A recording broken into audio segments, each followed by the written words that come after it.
السلام علیکم دوستو، میرا نام ہے محسن خان۔ اسلامک ریئیکشن میرا چینل ہے۔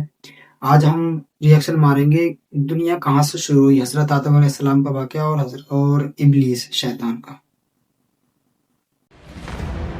ہزاروں سال پہلے کی بات ہے۔ یہ زمین بالکل ویران تھی، نہ انسان، نہ شہر، نہ آبادیاں۔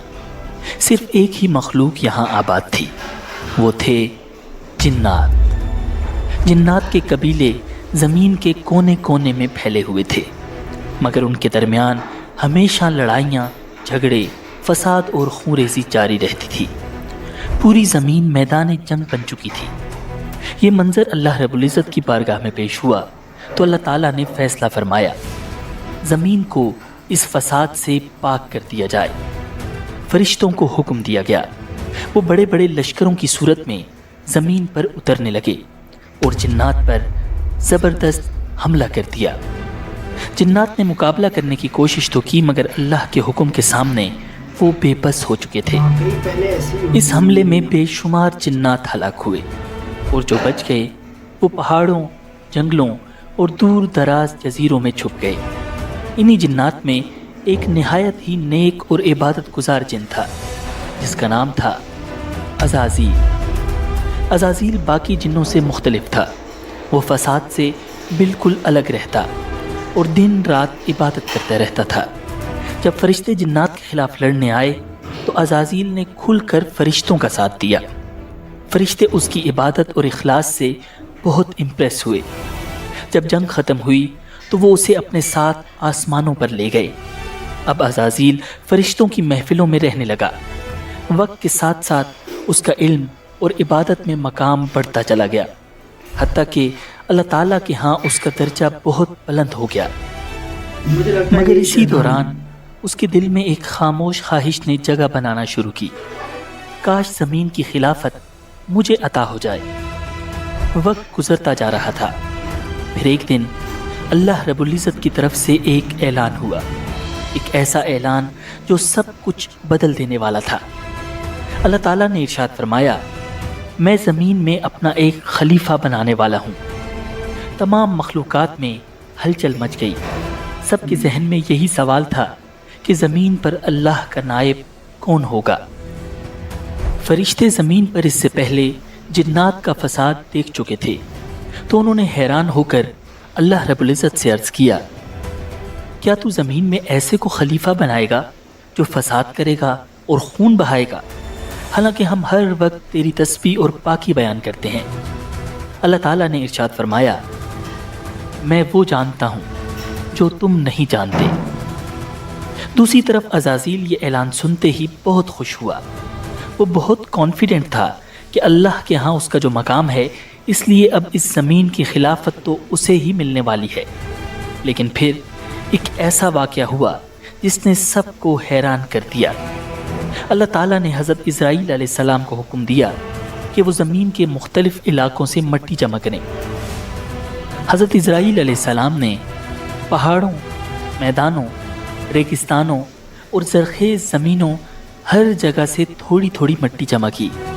یہ مٹی مختلف رنگوں کی تھی، کسی جگہ کی مٹی نرم تھی اور کسی کی سخت۔ اس مٹی سے اب اللہ تعالیٰ نے ایک نئی مخلوق تخلیق فرمانا شروع کی، انسان۔ جب پہلے انسان کی تخلیق مکمل ہوئی تو اس کا نام رکھا گیا آدم۔ پھر اللہ تعالیٰ نے ان میں روح پھونکی اور یوں انسانیت کی ابتدا ہو گئی۔ اب تمام مخلوقات کی نظریں حضرت آدم علیہ السلام پر تھی کہ ان میں کیا خاص بات ہے، وہ کیسے سب سے ڈیفرنٹ ہیں۔ اب اللہ رب العزت نے حضرت آدم علیہ السلام کو خاص علم عطا کرنا شروع کیا، ایسا علم جو اس سے پہلے کسی کو بھی نہیں دیا گیا تھا، نہ فرشتوں کو، نہ جنات کو۔ اب اس علم سے متعلق امتحان لینے کی باری تھی۔ اللہ تعالیٰ کی طرف سے فرشتوں اور حضرت آدم علیہ السلام کا امتحان لیا گیا۔ فرشتے کسی سوال کا جواب نہ دے سکے، جبکہ حضرت آدم علیہ السلام نے تمام سوالوں کے ٹھیک ٹھیک جواب دے دیے۔ اب فرشتوں پر بالکل واضح ہو گیا کہ انسان ان سے بہت سپیریئر ہے۔ انہوں نے اللہ رب العزت کے حضور عرض کیا، یا اللہ، ہم صرف اتنا ہی جانتے ہیں جتنا تو نے ہمیں سکھایا، بے شک تو ہی علم والا، جی بے شک، حکمت والا ہے۔ اور پھر وہ دن آ گیا بے شک، جب زمین کی خلافت کا فیصلہ کیا جانا تھا۔ مجلس میں تمام فرشتے اور عزازیل بھی موجود تھا۔ عزازیل کے دل میں انسان کے خلاف حسد کی چنگاری بھڑک رہی تھی، مگر اسے اپنی عبادت پر بہت ناز تھا، اور وہ سوچ رہا تھا کہ آدم تو بیچارہ مٹی سے بنا ہے اور میں آگ سے بنا ہوں، میں ہی یقیناً اللہ کے نزدیک افضل ہوں، خلافت میں تو پہلے مجھے بول ہی رہا تھا ملے وہی گی۔ شیطان ہے۔ اور پھر اللہ تعالیٰ نے اپنا فیصلہ سنا دیا کہ زمین پر اس کا خلیفہ انسان ہوگا۔ عزازیل پر یہ خبر بجلی بن کر گری، وہ شوق میں چلا گیا، اس کی آنکھیں غم اور غصے کی وجہ سے سرخ ہو رہی تھیں۔ اب اللہ رب العزت نے تمام فرشتوں اور عزازیل کو حکم دیا، آدم کو سجدہ کرو۔ اللہ رب العزت کے اس حکم کے ساتھ ہی تمام فرشتے فوراً سجدے میں گر گئے، سوائے عزازیل کے۔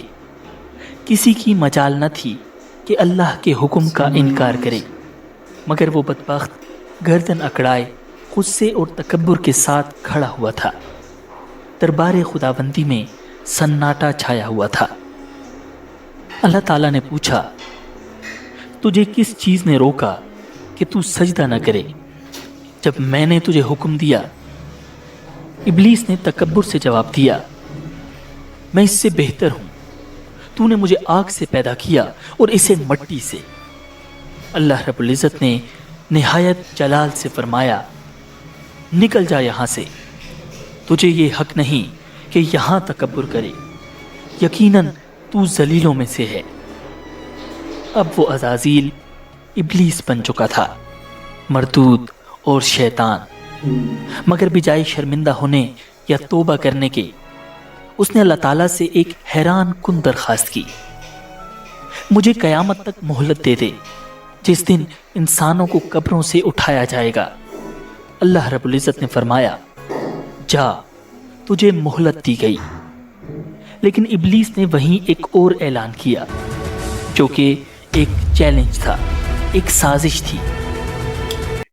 نیکسٹ پارٹ جو ہے اس کا اگلا پارٹ دیکھیں گے کل اس پہ ریئیکشن ماریں گے۔ یہ بھی ایک پارٹ ہے چھوٹا سا 7 منٹ کا، 7 منٹ کا اس کا اور رہ گیا ہے، اس پہ کل ریئیکشن مارتے ہیں بھائی کہ آگے ابلیس نے کیا کیا اور کیسے لوگوں کو ڈگاتا ہے، کیا کرتا ہے۔ بنے رہیں، چینل کو سبسکرائب کریں۔ السلام علیکم۔